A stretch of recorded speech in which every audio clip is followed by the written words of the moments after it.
આજે અમે મળ્યા છે જુનાગઢ જિલ્લાના માણાવદર તાલુકાના મરમઠ ગામે. મરમઠ ગામે અમે બધા ખેડૂતો એકઠા થયા છે. મરમઠ ગામના ખેડૂતો ઉપર એક આફત આવી છે, એક મુસીબત આવી છે, અને આ મુસીબત માટે અમે બધા એકઠા થયા છે.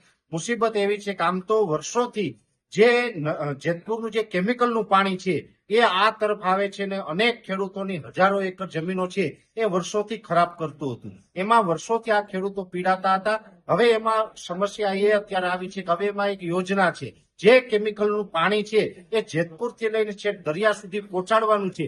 એમાં જે સરકાર છે એ આ કેમિકલની પાઇપલાઇન નાખી રહી છે.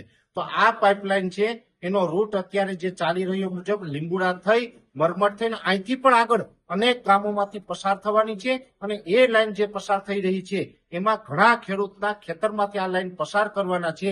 એને કારણે ખેડૂતોને અનેક પ્રકારની સમસ્યા આવશે. એ લાઈન તૂટે તો પણ ખેડૂતોને સમસ્યા છે, કાલ સવારે બોર કરવો હોય તો પણ સમસ્યા આવે છે. અને આ જે અત્યારે પ્રોજેક્ટ ચાલી રહ્યો છે આમાં અનેક ખેડૂતોને આની નોટિસ આપી દેવામાં આવી છે.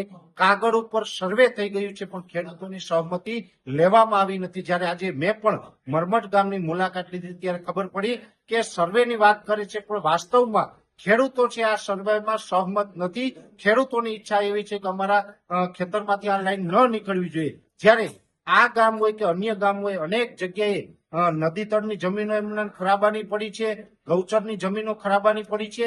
એટલે જો સરકાર ધારે તો ખરાબાની જમીનમાંથી લાઈન કાઢી અને ખેડૂતોની એક ઇંચ જમીન છે એ પણ આમાં સંપાદન ન કરવી પડે ને ખેડૂતોને હેરાનગતિ ન થાય, આવું આયોજન થઈ શકે એમ છે.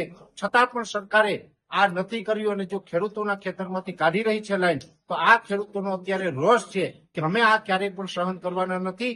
આ લાઈન નાખવા બાબતે ખેડૂતોની ખેતરમાં લાઈન આવે એ બાબતે દરેક ખેડૂતનો વિરોધ છે. એટલે આજે મરમઠ અને આસપાસના ગામના જે ખેડૂત ભાઈઓ બધા મળ્યા છે એની અંદર બધાએ સર્વાનુમતે એક અવાજે કીધું છે કે કાં તો આ રૂટ ચેન્જ કરવામાં આવે, એક પણ ખેડૂતના ખેતરમાંથી લાઈન ન નાખવામાં આવે, અને જો નાખવામાં આવશે તો મરમઠ ગામ છે એ તમામ જે લોકસભાની અંદર કોઈ પણ પ્રકારની ચૂંટણી હોય, તાલુકા પંચાયત હોય, જિલ્લા પંચાયત હોય, વિધાનસભા હોય, લોકસભા હોય કે કોઈ અન્ય ચૂંટણી હોય, તમામ ચૂંટણીનો બહિષ્કાર કરશે ને ક્યારેય પણ કોઈ જ પાર્ટીને મતદાન નહીં કરે. જ્યાં સુધી આ પ્રશ્ન સોલ્વ ન થાય ત્યાં સુધી આ મરમઠ ગામના ખેડૂત છે એ પોતાએ મક્કમ મન બનાવી લીધું છે. અને આજે મરમઠ ગામની અંદર ગામના જે પ્રથમ નાગરિક કહેવાય એવા સરપંચ પરબતભાઈ પણ હાજર છે. જેમ પરેશભાઈ આગળ વાત કરી છે, અમે ગામે નિર્ણય કર્યો છે, અમારા ગામની સાથે 10 ગામ જોડાયેલા છે કે આગામી કોઈ પણ ચૂંટણીમાં અમે મતદાન નહીં કરીએ. આ અમારો ફાઇનલ નિર્ણય છે. જો આનો કઈ રૂટ ચેન્જ નહીં કરવામાં આવે અને કઈ પણ ફેરફાર નહીં થાય તો આ અમે ગામ લોકોએ નક્કી કરેલું છે. કુતિયાણા તાલુકાના મોરદરી ગામનો ખેડૂત છું. અમે મરમઠ સાથે મીટિંગમાં બધા જોડાણા છે, અને જે કેમિકલ વાળી લાઈન જમીનમાંથી બહાર નીકળે છે એ જમીનમાં જે નીકળે છે ત્યાં એક તો 12 મીટર લાંબી પોળી લાઈન નાખવાનું નક્કી કરે છે. એના કારણે દરેક ખેતરોમાંથી ત્યાંથી લાઈન નીકળશે ત્યાં નદી જ બની જવાની છે.